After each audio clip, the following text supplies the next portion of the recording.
chance to have a seat.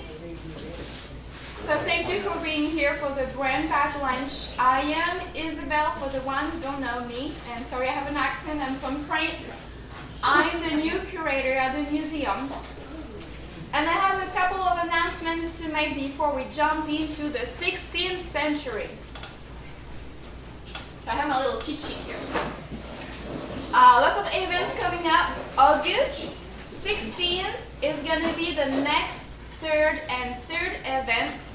And we will welcome Charles Cobb, curator at the Florida Museum Natural History in Gainesville. And he will discuss recent research showing that Native American communities in the 16th century incorporated into their daily lives objects from Europeans. So that reveals more complex interaction between the two communities than we previously believed. That's August 16th. September 2nd is going to be Labor Day. Labor Day at the museum will have free admission and all-day activities for children and family.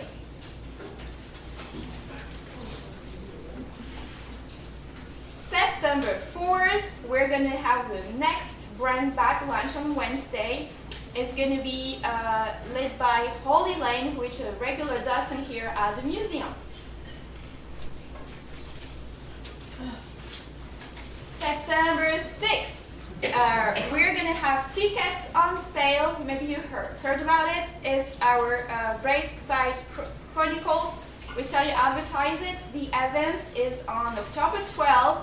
It's a special walking tour at Bosque Bello, and we'll see actors on the grave. That's the second one we did, right, Thea? We had one last year. It was very fun. So get your tickets on September 6th. And this event is in partnership with Amelia Island Genealogical Society. Finally, I have one more event to share with you for September. It's a Patron Perk event. This is September 9th. This event includes a special walking tour to the courthouse, and the light lunch will be here in Baker Hall. You'll have drinks with mimosa. And if you're interested, you need to be a member. If you're not a member yet, we have brochure on the table over there. If you look at Thea, she's going to show you the brochure on the table.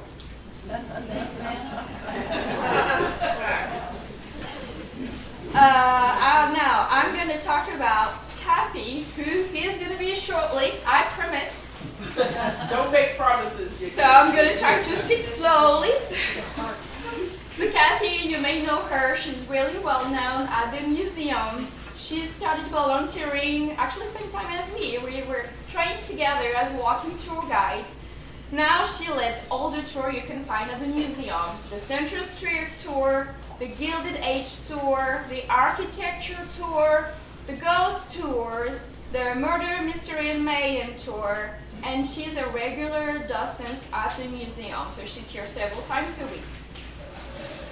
So when I prepared my speech, I knew she's local, I knew she's a native of Fernandina, but I had to ask her, how many generations have you been here?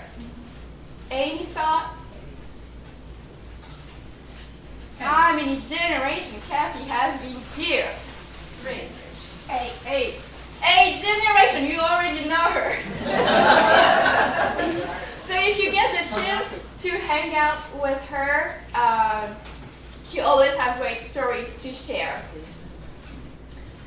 So she was actually supposed to be here several months ago. She's been ready for a long, long time.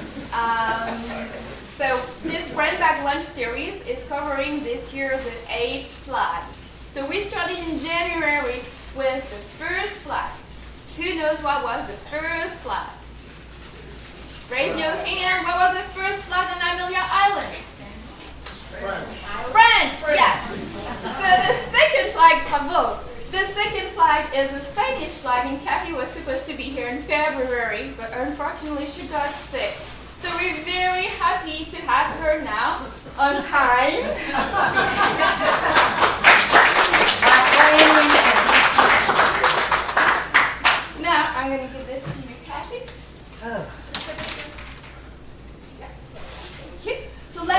jump in time, back in time, where Amelia Island was not called Amelia Island, but the Isla de Santa Maria.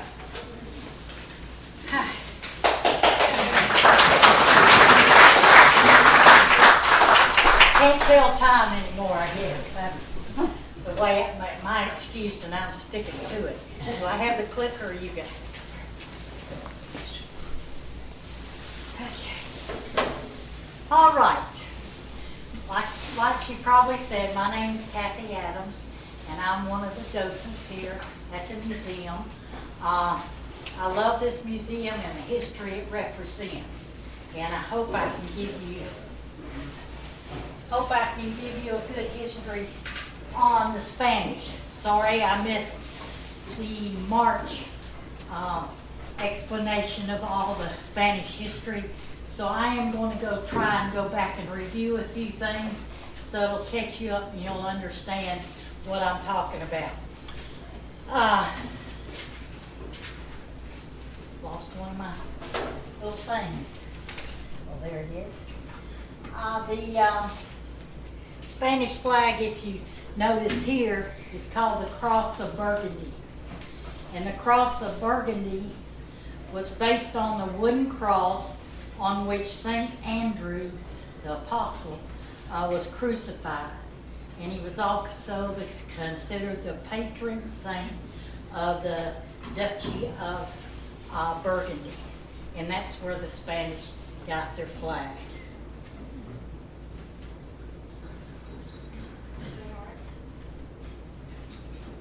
Oh, there it is. Okay, we're going to review it a little bit, like I said. In 1513, Ponce de Leon landed in Florida and claimed the land that touched the Atlantic Ocean all the way from Nova Scotia down to the Keys for Spain. He landed on Easter Sunday, and he named the area La Florida, which means flowery in Spanish. Everything must have been in full bloom like it is nowadays during the springtime. So I think it would fit the area. Other Spanish explorers within the Florida boundaries included Pamphilio de Narvaez, who after many storms and delays, the expedition landed near Tampa Bay in 1528. Hernando de Soto followed in 1539. He also landed in Tampa Bay area. In 1559, Christian de Luna left Mexico to establish the colonies in the Pensacola Bay area. So Florida was pretty well covered sporadically as far as by the Spanish at this time.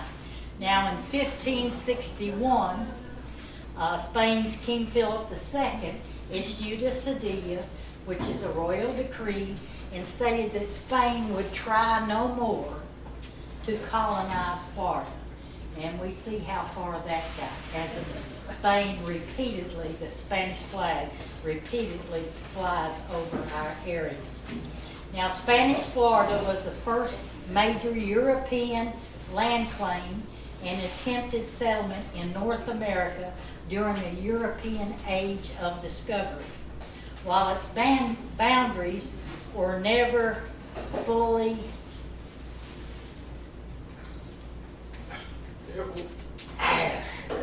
I guess I don't give it enough time. The boundaries were never fully or clearly formally defined. The territory was much larger than the present-day Florida, as you can tell. And it extended over much of the southeast at the time. It included part of North Carolina, South Carolina, Georgia, and even Alabama, Mississippi, and even Florida parishes of Louisiana. So you can see it was a very large territory at the time. Try this again. Yep. Okay, the natives, when Ponce de Leon landed, were the Timucuan. Now some people call it Timucuan in various different enunciations. I call it Timucuan. So They numbered approximately 200,000 during this period. Their numbers began to shrink due to disease and warfare almost immediately after the Spanish came in. Ponce de Leon with his troops had marched in looking for gold, silver, and precious gems. And he marched down to Central Florida, West Florida, came back and left. And he left things behind. He infected the native population with diseases which the Europeans had an immunity to, and the Temucans did not. By 1595, which was 82 years later, the native population had shrunk to 50,000, primarily due to the diseases. After 80 years, 3/4 of the Temucan were dead.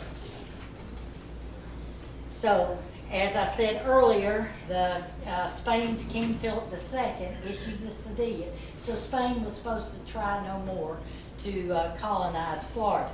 So the Queen Regent of France saw an opportunity to solve the religious strife between the Catholics and the Huguenots in her country.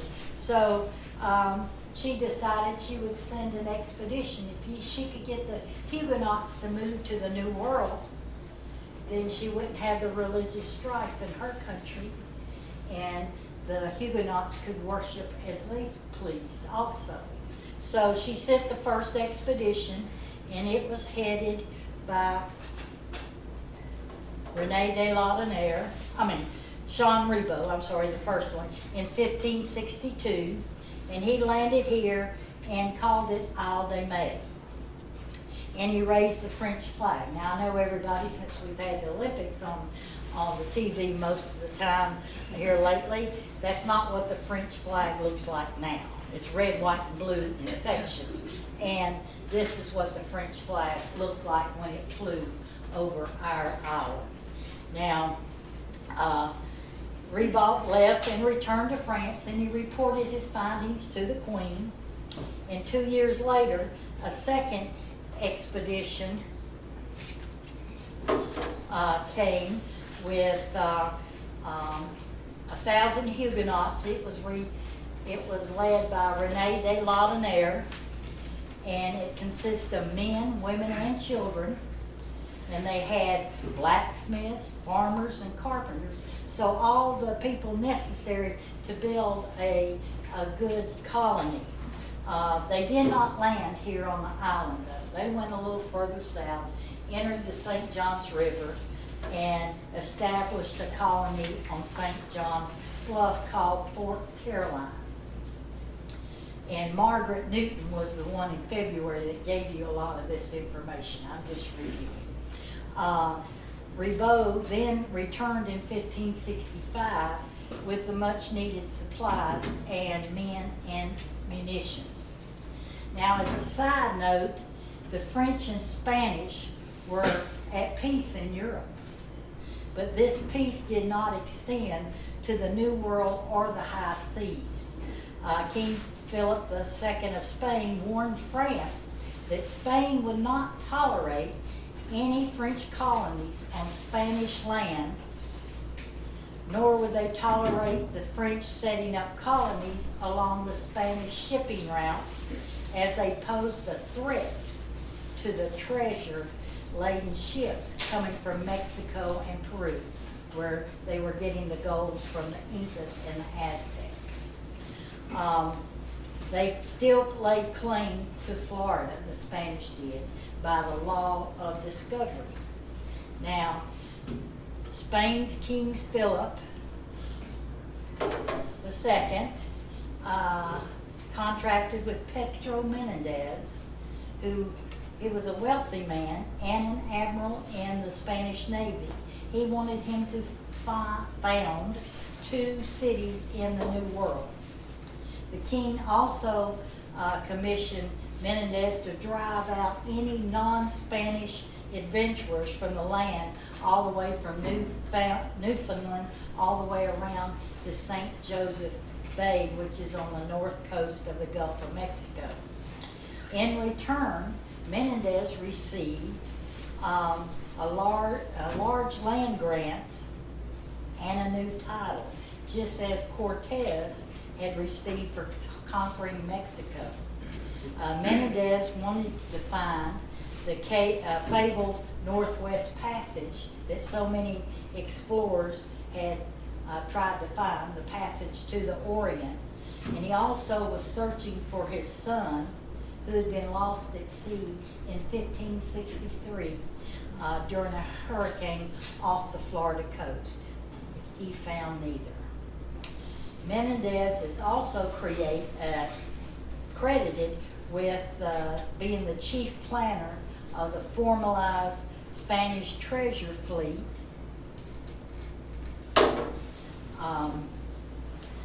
That the convoy system that became the main link between Spain and all of her overseas territories. And in partnership with the first Marquis of Santa Cruz, he helped design the great galleons that carried the trade between Spain and Veracruz in Spanish Mexico. He determined the routes that the Spanish treasure fleets took through the Florida Straits, up the east coast of Florida, and they all took advantage of the current of the Gulf Stream. It made their trips easier. And many of the people that are docents here know that the Gulf Stream helps protect us from hurricanes as well as it being the way that the wooden ships would go. And as you can see, the Gulf Stream would propel the ships easier to their countries, their home countries. Now in 1565, Pedro Menendez did found St. Augustine, and it's the longest continuous established European settlement in the United States. That's how it's advertised still today. After landing, the Spanish priest said the first Mass in Florida, and a Thanksgiving between the two groups predating the Pilgrims' Thanksgiving of 1603 by almost 40 years. The fort Castillo de San Marcos was built beginning in 1672, and it was completed in 1695. They also built Fort Matanza just to the south to look for enemies arriving from the sea. The Castillo was built close to the Temucan village, and the relationship between the two parties was good at first. So Ribault returned and had decided to attack the Spanish settlement of St. Augustine. He had 4 ships, 400 soldiers, and 200 seamen with him. The Temucans warned Ribault, "This is not the time to do this." But Ribault said, "I'm a professional. I can do this. You're nothing but lowly Indians. I can do this." Well, they told him there was an upcoming storm. It's September. And what does Florida have in September? Hurricanes. Hopefully not any this September. Anyway, Ribault set sail anyway. His ships were hit by a fierce storm. They were broken apart. The survivors were stranded on a small island south of St. Augustine. When the hurricane receded, Menendez overlooked and saw the men, and he had a small boat with one of his men sent out for small groups of the survivors to bring them ashore. And so the man rowed out, got a few, brought them back, got the next set. Now, while he was doing this, his other men took them back behind the dunes and slaughtered. The area which this happened is called Matanza, and it's the Spanish word for slaughter, so it fits. There's Matanza River and all kinds of areas down in St. Augustine named Matanza. Menendez then marched north to Fort Caroline, which was poorly defended because of the exceeding number of people that Ribaud had taken with him. So, and he killed most of the people there, except the women and children. And there were a few men that managed to escape, and they returned to France to give the queen what had happened. So he hung a sign after the slaughter was over, and he said, "I do this not because they are French, but because they are Hutterites." So therefore, the religious freedom that the Huguenots thought they were going to have did not really exist, because the Spanish were Catholic also. So the destruction of Fort Caroline after 18 months ended the French's attempt to colonize Florida. Now that's just a review of what Margaret told you in a shorter state. Now, the Spanish mission period, the next question arose soon after the discovery of a new world as to whether or not the Native Americans were in fact human beings, and did they have a soul? The Pope was the deciding factor, and he declared, yes, they were in fact human, had a soul, and it was their Christian duty to bring them into the Catholic Church. Now, the mission system had three goals: to convert the Timucuan to Christianity, create a peasant class, similar to what was in Spain, to serve the priests and the soldiers, and three was to form a military buffer separating Spanish Florida from the English colonies to the north and to the French in the west. The Timucuans weren't considered slaves, but were expected to serve those considered at the top of the social ladder by farming and other low-level jobs. The mission buildings of La Florida were built with posts set in the ground. The walls were palmetto thatch, wattle, daub, plank, or left open. The floors were clay, and some scholars believe the roofs were thatched. The church buildings in the missions averaged about 65 feet by 36 feet, so they were not large. And I had pictured when I was researching the Spanish missions in California and in the West with the adobe and stuff. That was not what these looked like. A mission area also included a convent house to house the missionaries, a barracks for the soldiers, and often a separate kitchen. A mission was established at St. Augustine, staffed by Jesuits, priests, and lay brothers. Menendez wanted the Spanish to live in close proximity to the Timucuan so that the conversion of the Timucuan would be easier. They also wanted to watch the Timucuan ways to see they were not violating any of the Christian principles. Some of the chiefs had 2 wives, so there's a violation there. The migratory patterns of the Timucuan and the Spanish treatment of them made the conversion to Christianity difficult. The Jesuits left Florida in 1572, and the Franciscans came to Florida a year later with a different approach. And they were more successful at converting the Timucuan for several different reasons. One, they were natural linguists, so they studied and learned the Timucuan language, created an alphabet, and learned the way to write it. And many of these things that they wrote down by doing this is examples of what the lost language are for us today and the things that happened at the time. This is a different slide. The Franciscans attended to Timucuan rituals so they could better understand their culture and prevent the behavior not allowed in the Catholic religion. 3, the priests protected them from the abusive Spanish. And 4, most importantly, the Temucan were kind of under the mindset that the Spanish God must be stronger than their gods, because the Spanish were not dying of these dreadful diseases, and they were. So a lot of them were converted because of that reason. They thought, well, if we convert, then maybe we will not die of these terrible diseases. Deaths of the chiefs, because they were in constant contact with the Spanish, often died first. So that destabilized the Temucan tribe.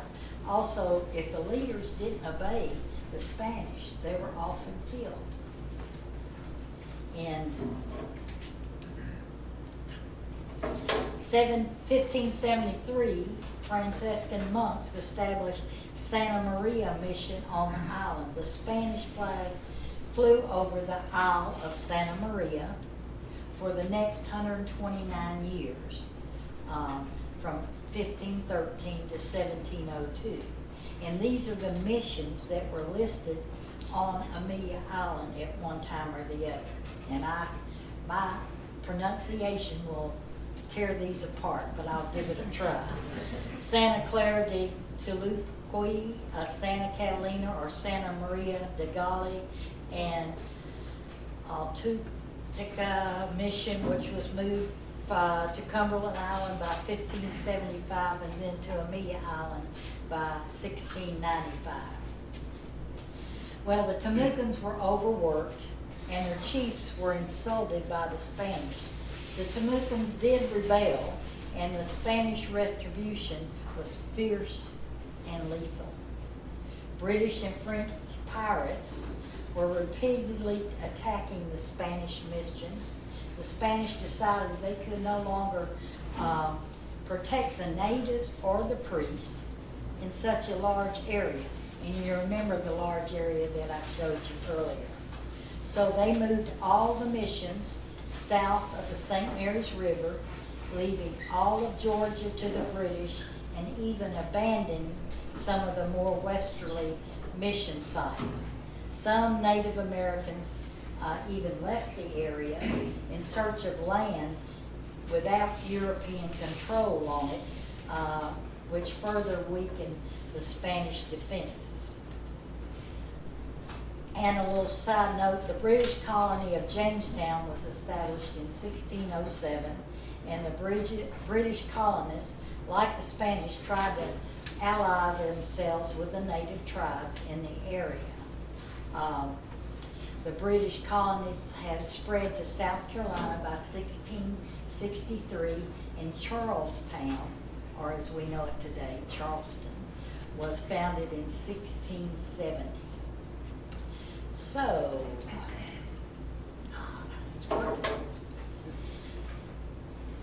James Moore. Now, James Moore was the governor of South Carolina from 1702 to 1704. Now, he feared that the Spanish and French might unite and form an allegiance due to the War of Spanish Succession, and combined they would attack the British holdings in the New World.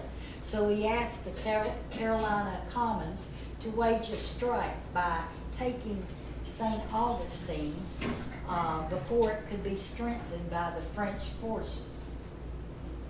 The House of Commons approved his actions and granted him a combination of British and naval forces consist of 14 ships, 500 militiamen, and 300 naval allies. So the army marched south, burning all the missions that they had countered. So we were looking at the bigger picture in the missions in Georgia, South Carolina, and stuff. So they were burning those as they were marching south. And they landed on the north end of Amelia Island shortly after midnight, or Santa Maria, as it was called back then. The Spanish sentries spotted them, rang the alarm bell at the mission, and Most of the Spanish fled down to the mission located on Fort George Island, which most people know is just 3 islands down. And then they continued down to the Castillo at St. Augustine. The missions on Amelia Island were burned to the ground. In one note, one of these missions was recently excavated at Plantation Point. It was called the Dorian Dig, and it took place near the south end of the island. There's more detail in the large room downstairs in the museum if you're interested. Now, Governor Moore did hold the Castillo under siege for over 3 months, but he was unable to take the fort. Frustrated, the British burned the town outside the fort to the ground. The Spanish ships finally arrived from Cuba to strengthen the fort, and the British were forced back to the Carolinas. Financially ruined due to the expedition, Moore returned to Florida 2 years later, attacking the missions west of St. Augustine with a vengeance, killing many of the priests and taking thousands of Native Americans prisoners to sell as slaves. Thus, he recouped his previous losses. None of the Spanish missions were ever rebuilt, so this ended the Spanish mission period by 1704. Now, the border between lands controlled by Spain and England were very vague, and they were often contested. So to justify each of their claims, they look back on the past history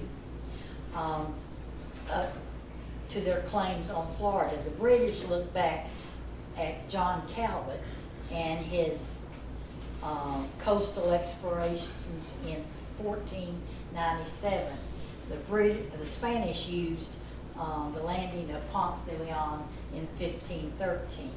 As Spain grew weaker, the British grew stronger. The balance of power was tipped.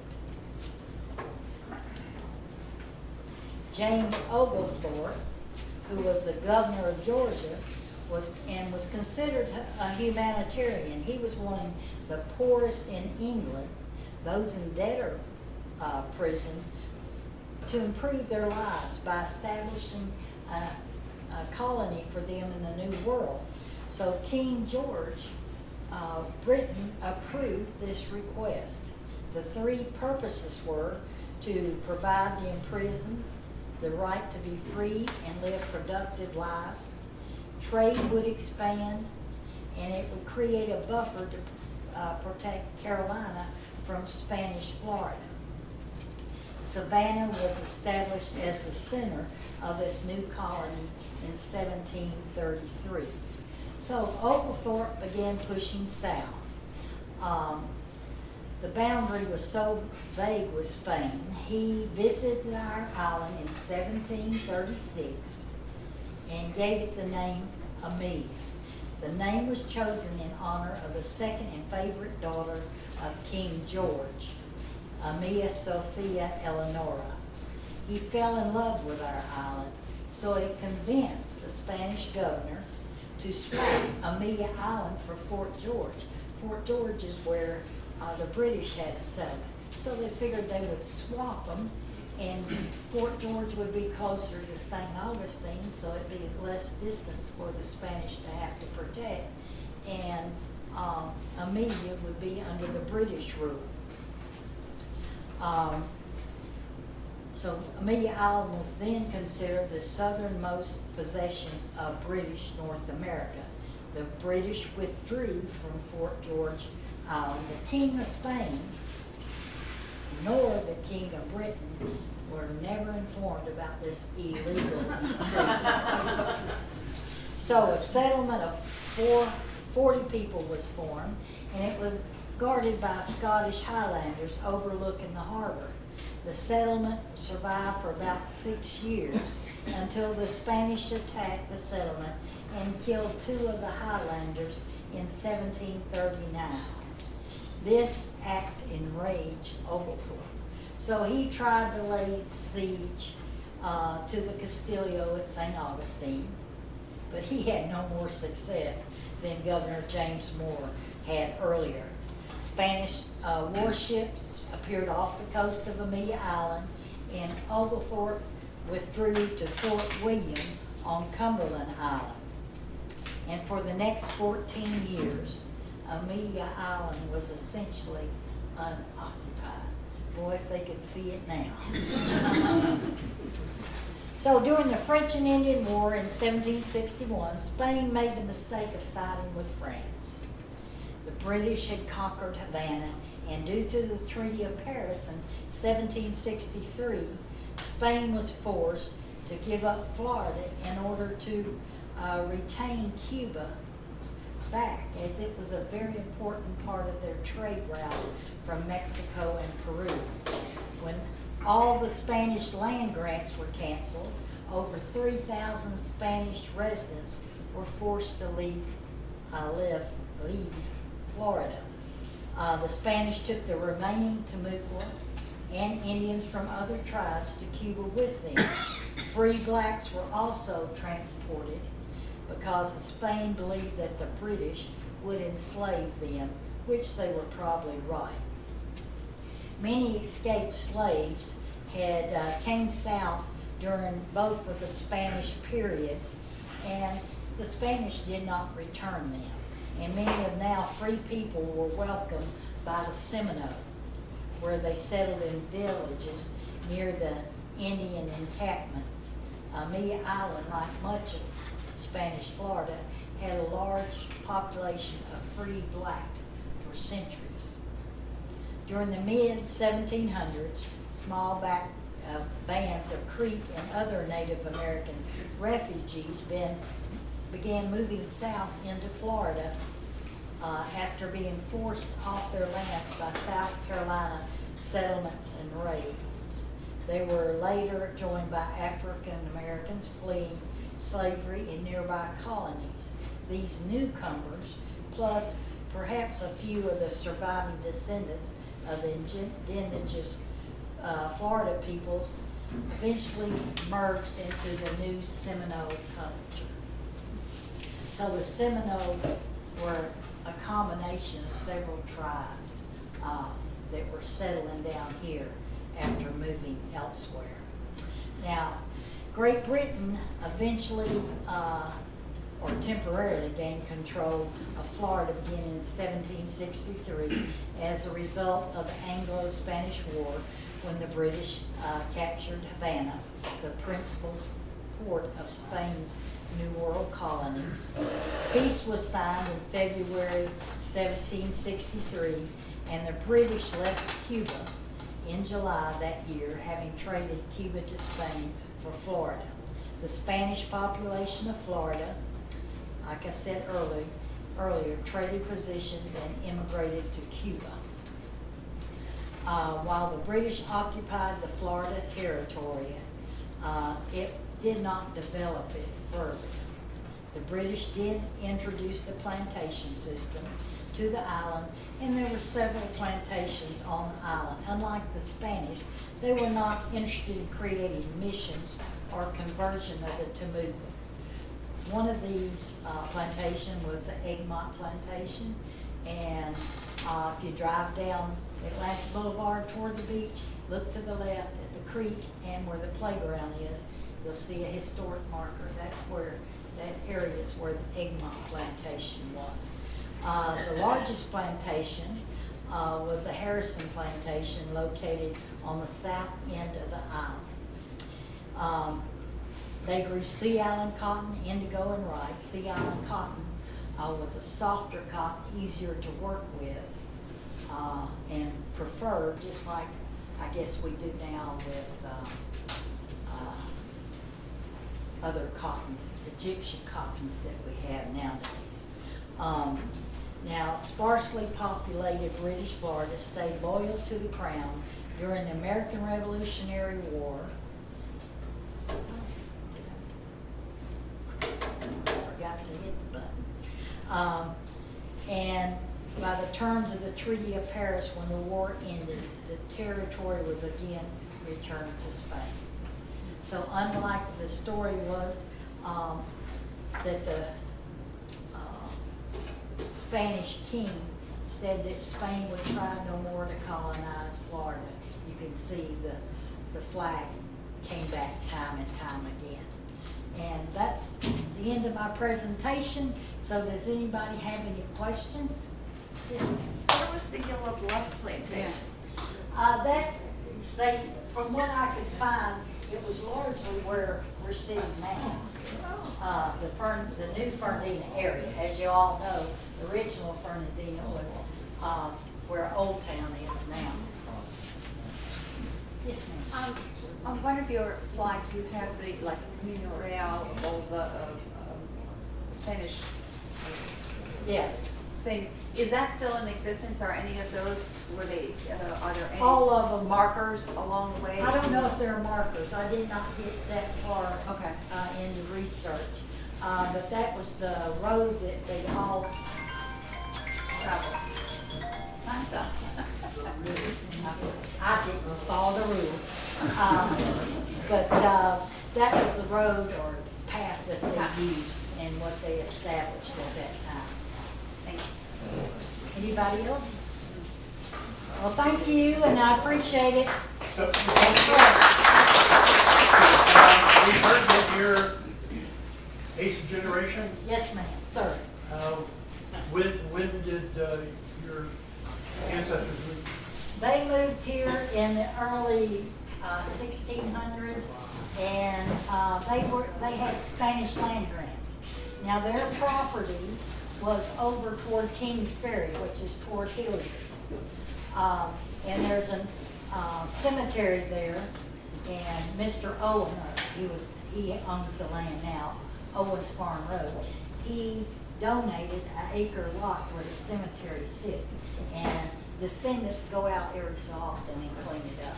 And there's lots of old, of course they have replaced headstones because they have been diminished, but they're still there. And my great-grandfather was sheriff of Nassau County, and he was sheriff when this jail was built in 1938. So, and that, I have grandchildren here now, so there's 10 generations here.